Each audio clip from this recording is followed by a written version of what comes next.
What do you think a percentage is? Nationally? In the country? Nationally, throughout the country. Small businesses, the type of businesses that I'd be dealing with. 10%. It's greater than that. It's actually 18%. So roughly 1 in 5 businesses get sold every year. You know, when you're looking up and down a strip center, commercial parks and so on, 1 in 5 businesses get sold. As I was looking at the franchise opportunity with Transworld, I was really impressed with that number. I had no idea it was that high. But when you think of it, typical business owner, or the average business owner, owns his business for about 5 years, is what that makes it. So there's a constant turnover, there's a constant churn in those type of businesses. So there's a tremendous amount of volume out there. Not all those businesses get sold through a business broker. They all should be sold through a business broker, but not all of them are. A lot of them, they're selling it to an in-law, they're selling it to a relative, they're selling it to a friend, somebody else in the business. But there's a lot of people that are exiting these businesses on a regular basis. A little bit about Transworld Business Advisors. Transworld Business Advisors is headquartered in Florida. That's where the company started and grew. It grew to about 120 sales agents in the state of Florida, which is a large number, and that alone makes them the largest privately owned business brokerage firm in the country. They've got literally thousands of listings, thousands of potential buyers. They've been at it since 1985. They're good at it. They know exactly what they're doing. They know the marketplace. In late 2010, they decided that they would begin franchising their opportunity, their business, because they wanted to grow outside of the state of Florida. So they opened it up to franchising, and in less than a year, they sold 50 franchises throughout the country. And when you buy a franchise, you buy a specific territory. The territory I bought was West Knoxville. There's 2 brokers with Transworld in Knoxville right now. One guy has East Knoxville, or what's defined as East Knoxville. I have what's defined as West Knoxville. What that means is that I can actively market and solicit business in my territory, which is defined as West Knoxville. Having said that, if I get a unsolicited referral, or somebody comes to me with an opportunity that's outside of my territory, be it East Knoxville, Chattanooga, Los Angeles for that matter, I can engage that buyer or that seller and do business with them. So, I'm a little bit landlocked, but if an opportunity presents itself outside of the territory, I can certainly accept it. So, if you have a referral for me that's in East Knoxville, I can certainly deal with that business. Just telling you a little bit about myself, and I've had the risk of being a cup of tea type of person here, but I think it is really important that people understand what makes me qualified to be a business broker, because at the end of the day, it's great being associated with Transworld Business Advisors, but when I'm talking to somebody, either a buyer or a seller, they want to be dealing with, they want to understand me. At the end of the day, people are doing business with people, and they want to feel comfortable with those people, that they're well qualified, and that they have their best interests at heart. As Beth mentioned, I've got an accounting background. I'm a CPA. I've been at it for a long time. I began with Arthur Anderson and Company in 1974 after graduating from college with a degree in accounting. And I worked my way up through the financial ranks. I went from auditing to a accounting position to a controller's position, VP finance position. And the last couple of positions I had, I was chief financial officer in companies that were deploying a roll-up strategy. And that strategy would be that we're buying companies in specific industry, putting them together, getting synergies out of those companies, and then ultimately selling the company itself. Between 1999 and 2005, with this one particular company, it was office supply roll-up, we did 33 acquisitions. And I was very much involved in those acquisitions from the point of going out, meeting with, canvassing who candidates were that we want to buy, going out and meeting those people, talking to them, getting to know them, seeing if they're the type of people that we want to do business with, engaging them, finding out what their needs are, establishing a purchase price, the letter of intent and so on, working through due diligence, verifying that, they are who they say they are, and ultimately then working with the banks and equity firms to make sure that we had the money to complete the acquisition, and then working through all the legal documents with attorneys and so on and so forth, and ultimately getting the closing where, you close on the business, you wire funds to the owners.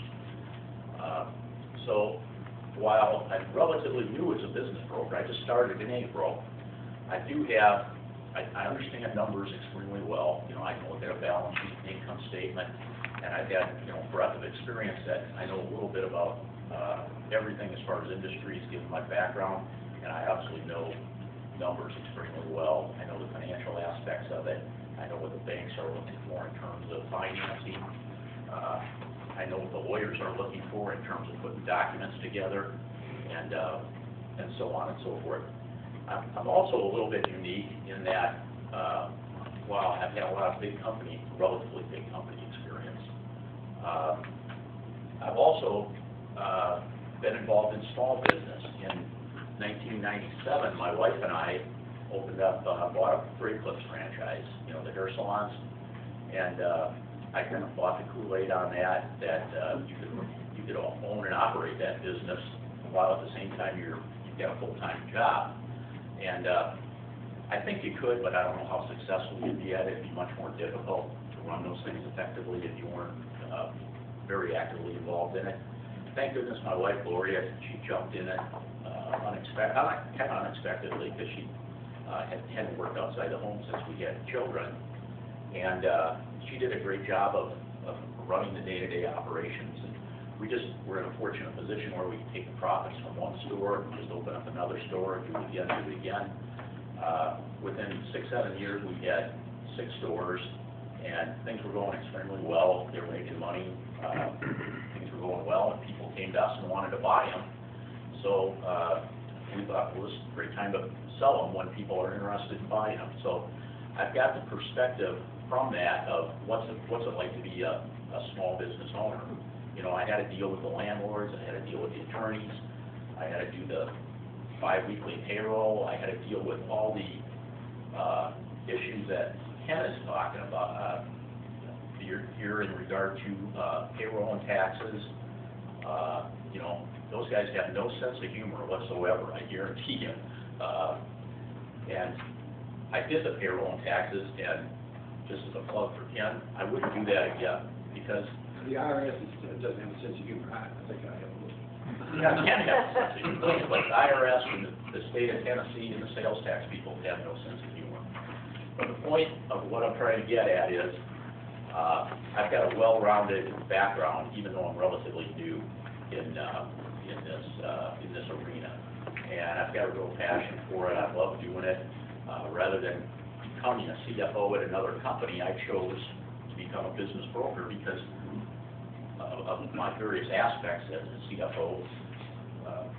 Buying businesses is what I enjoy doing the most, that activity. So what I'd like to talk about next is just a little bit is, why would somebody want to use a business broker when they're selling their businesses? Almost done. And the long and short of it is that most business owners don't have the capability of handling all the aspects of a business sale. It gets to be a fairly complex process, even in a small business. You have to deal with the valuation of the business. You have to deal with getting the business ready to be sold. You have to market that business. You have to solicit marketing and referrals that you're getting on that business, qualify those people. You have to negotiate the purchase price. You have to work the buyer and the seller through the due diligence process and all the legal process. So while it sounds like a relatively, on the surface, you just sell your business, but I think most people would agree after they really think about it, is that the money they're spending on business brokers, well spent, that they're actually going to have a higher success rate in selling their business, and they're gonna get a greater purchase price. So those are the key reasons for using a business broker. You know, can you sell a business without a business broker? Sure you can. Can you sell a house without a real estate broker? Sure you can, but most people, they don't have enough expertise in that, and they're going to benefit through using a business broker. I gave everybody a handout, and I think the best kind of demonstrate what type of businesses am I looking for, what type of businesses am I dealing with. This is a listing of the present businesses that I have for sale. You can see there's business opportunities in here for $50,000 on up to $1.4 million. So it's fairly large range. The type of businesses, you can see it's everything from a restaurant to a hair salon to a weight loss clinic. I'm not specific in the type of industry that I'm looking for to sell a business. Matter of fact, I'd love to get into more business-to-business opportunities. Those businesses are very attractive to people. There's people who love restaurants. They love even more the idea of doing business-to-business. So if you know opportunities in the business-to-business arena, those are great leads for me. Obviously, people love restaurants. There's an underlying need for those all the time. People have an interest in them, and I think they understand those businesses. So there's great. Any type of business is open. I'm open to. Are there any questions? Do you get paid like a real estate person? I mean, so if it sells, the buyer, the seller pays you, or how do you make money? We get paid in a very similar fashion to the way a real estate broker would. We get paid a commission upon the successful sale of a business, up until the point that money exchanges hands at that closing table, if you will. A business broker doesn't make any money. We work on a commission basis. It's a percentage of the gross purchase price for that business which the business is consummated.